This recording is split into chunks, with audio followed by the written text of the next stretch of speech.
नाव मयंक हर्षद सुर्वे, इयत्ता 6वी, संस्कार स्कूल दौंड। आज मी राजमाता जिजाऊंवर 2 शब्द बोलणार आहे।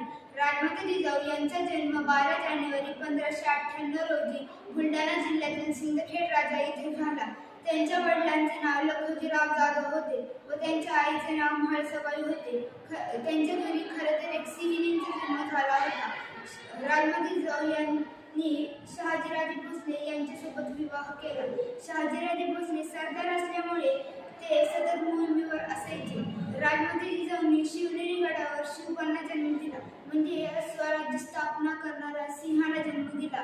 राजमाता जिजाऊंनी शिवबांना स्वराज्य स्थापनेबद्दल प्रेरणा दिली, शिकवण दिली व लहानाचे मोठे केले। राजमाता जिजाऊ यांचे स्वराज्य स्थापनेमध्ये खूप मोठे योगदान आहे।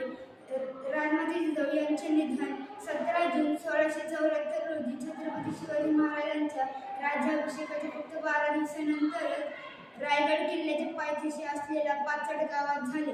पाचड गावात त्यांची समाधीही आहे। संपूर्ण महाराष्ट्र त्यांच्या निधनामुळे दुःखात बुडाला। अशा थोर व्यक्तीला माझा मानाचा मुजरा।